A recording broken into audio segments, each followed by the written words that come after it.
श्री शिवाय नमस्तुभ्यम। भोलेनाथ की कृपा आप सभी भक्तों पर हमेशा बनी रहे। आइए सुनते हैं श्रावण मास महात्म्य का 21वां अध्याय। सनत कुमार बोले, हे दयानिधे, कृपा करके अब आप पौर्णमासी व्रत की विधि कहिए, क्योंकि हे स्वामिन, इसका महात्म्य सुनने वालों की श्रवण इच्छा बढ़ती है। ईश्वर बोले, हे सनत कुमार, इस श्रावण मास में पूर्णिमा तिथि को उत्सर्जन तथा उपाकर्म संपन्न होते हैं।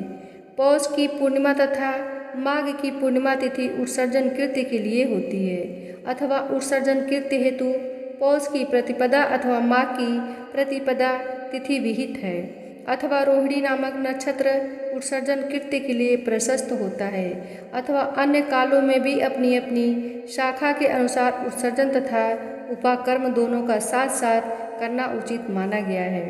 अतः श्रावण मास की पूर्णिमा को उत्सर्जन कृत्य प्रशस्त होता है। साथ ही ऋग्वेदियों के लिए उपाकर्म हेतु श्रवण नक्षत्र होना चाहिए। चतुर्दशी पूर्णिमा अथवा प्रतिपदा तिथियों में जिस दिन श्रवण नक्षत्र हो उसी दिन ऋग्वेदियों को उपाकर्म करना चाहिए। यजुर्वेदियों को उपाकर्म पूर्णिमा में और सामवेदियों का उपाकर्म हस्त नक्षत्र में होना चाहिए। शुक्र तथा गुरु के अस्त काल में भी सुखपूर्वक उपाकर्म करना चाहिए, किंतु इस काल में इसका आरंभ पहले नहीं होना चाहिए, ऐसा शास्त्रविदों का मत है। ग्रहण तथा संक्रांति से दूषित काल के अनंतर ही इसे करना चाहिए।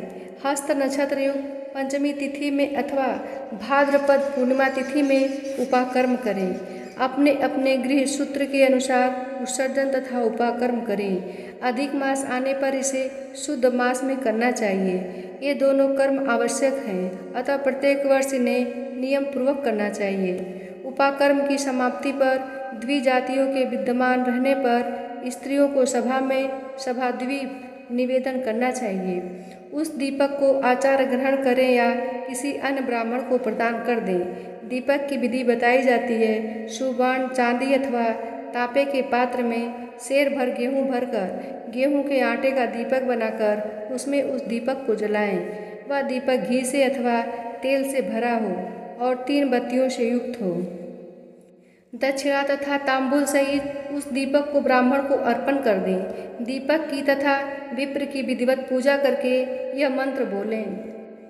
सदक्षिण सतांबूलः सभादीपोय मुत्तमः अर्पितो देवदेवस्य मम सन्तु मनोरथा। दक्षिणा तथा तांबूल से युक्त यह उत्तम सभादीप मैंने देवदेव को निवेदित किया है। मेरे मनोरथ पूर्ण हो। सभादीप प्रदान करने से पुत्र पौत्र आदि से युक्त कुल वंश उज्ज्वलता को प्राप्त होता है और यश के साथ निरंतर बढ़ता है। इसे करने वाली स्त्री दूसरे जन्म में देवांगनाओं के समान रूप प्राप्त करती है। वह स्त्री सौभाग्यवती हो जाती है और अपने पति की अत्यधिक प्रिय पात्र होती है। इस प्रकार 5 वर्ष तक इसे करने के पश्चात उद्यापन करना चाहिए और अपने सामर्थ्य के अनुसार भक्तिपूर्वक ब्राह्मण को दक्षिणा देनी चाहिए। हे सनत कुमार, यह मैंने आपसे सभादीप का शुभ महात्म्य कह दिया। उसी रात्रि में श्रवणाकर्म करना चाहिए तथा वहीं पर सर्प बलि की जाती है। अपना अपना गृह सूत्र देखकर ये दोनों ही कृत्य करने चाहिए। हयग्रीव का अवतार उसी तिथि में कहा गया है, अतः इस तिथि पर हयग्रीव वैजयंती महोत्सव मनाना चाहिए। उनकी उपासना करने वालों के लिए यह उत्सव नित्य करना बताया गया है। श्रावण पूर्णिमा के दिन श्रवण नक्षत्र में भगवान श्री हरि की हयग्रीव के रूप में प्रकट हुए और सर्वप्रथम उन्होंने सभी पापों का नाश करने वाले सामवेद का गान किया। इन्होंने सिंधु और वितस्ता नदियों के संगम स्थान में श्रवण नक्षत्र में जन्म लिया था।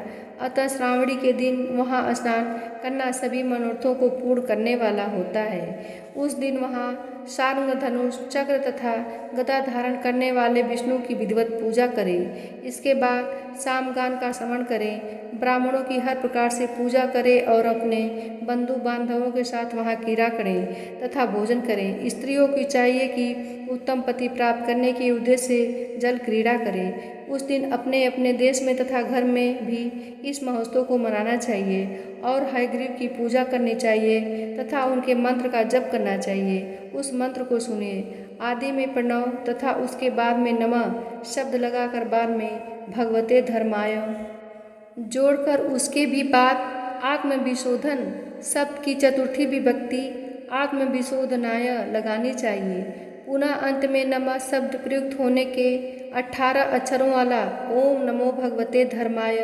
आत्मविशोधनाय नमः मंत्र बनता है। यह मंत्र सभी सिद्धियां प्रदान करने वाला और 6 प्रयोगों को सिद्ध करने वाला है। इस मंत्र का पुरस्चरण 18 लाख अथवा 18,000 जप का है। कलयुग में इसका पुरस्चरण इससे भी 4 गुने जप से होना चाहिए। इस प्रकार करने पर है गुरु प्रसन्न होकर उत्तम वांछित फल प्रदान करते हैं। इसी पूर्णिमा के दिन रक्षाबंधन मनाया जाता है, जो सभी रोगों को दूर करने वाला तथा सभी अशुभों का नाश करने वाला है। हे मुनिश्रेष्ठ, इसी प्रसंग में एक प्राचीन इतिहास सुनिए। इंद्र की विजय प्राप्ति के लिए इंद्राणी ने जो किया था उसे मैं बता रहा हूँ। पूर्व काल में 12 वर्षों तक देवासुर संग्राम होता रहा। तब इंद्र को थका हुआ देखकर देवी इंद्राणी ने उन सुरेंद्र से कहा, हे देव, आज चतुर्दशी का दिन है, प्रातः होने पर सब ठीक हो जाएगा। मैं रक्षाबंधन अनुष्ठान करूंगी, उससे आप अजय हो जाएंगे। तब ऐसा कहकर इंद्राणी ने पूर्णमासी के दिन मंगल कार्य संपन्न करके इंद्र के दाहिने हाथ में आनंददायक रक्षा बांध दी। तत्पश्चात ब्राह्मणों के द्वारा स्व स्तयन किए गए तथा रक्षाबंधन से युक्त इंद्र ने दानवे सेना पर आक्रमण कर दिया और क्षण भर में उसे जीत लिया। इस प्रकार विजयी होकर इंद्र तीनों लोकों में पुनः प्रतापवान हो गए। हे मुनीश्वर, मैंने आपसे रक्षाबंधन के इस प्रभाव का वर्णन कर दिया, जो विजय प्रदान करने वाला, सुख देने वाला और पुत्र आरोग्य तथा धन प्रदान करने वाला है। सनत कुमार बोले, हे देवश्रेष्ठ, यह रक्षाबंधन किस विधि से, किस तिथि में तथा कब किया जाता है? हे देव, कृपा करके इसे बताएं।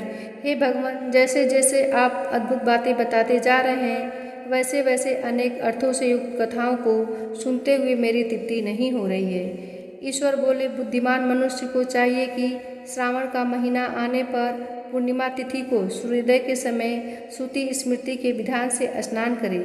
इसके बाद संध्या जप आदि करके देवताओं, ऋषियों तथा पितरों का तर्पण करने के अनंतर सुवर्णमय पात्र में बनाई गई सुवर्ण सूत्रों से बधी हुई मुक्ता आदि से विभूषित विचित्र तथा स्वच्छ रेशमी जंतुओं से निर्मित विचित्र ग्रंथियों से सुशोभित पदगुच्छों से अलंकृत और सरसप तथा अक्षतों से गर्भित एक अत्यंत मनोहर अच्छा राखी बनाए। तदंतर कलश स्थापन करके उसके ऊपर पूर्ण पात्र रखे और पुनः उस पर रक्षा को स्थापित कर दे। तत्पश्चात रम्य आसन पर बैठकर शुभजनों के साथ वरंगनाओं की नित्य गान आदि तथा क्रीड़ा मंगल कीर्तों में संलग्न रहे। तदंतर यह मंत्र पढ़कर पुरोहित रक्षाबंधन करे। ये न बद्धो बलि राजा दानवेंद्रो महाबल तेन त्वाननु बंदनानि रक्षे माँ चल। जिस बंधन से महाबल से संपन्न दानवों के प्रति राजा बलि बांधे गए थे, उसी से मैं आपको बांधता हूँ। हे रक्षे, चलायमान मत हो। ब्राह्मणों, क्षत्रियों, वैश्यों, शूद्रों तथा अन्य मनुष्यों को चाहिए कि यत्नपूर्वक ब्राह्मणों की पूजा करके रक्षाबंधन करे।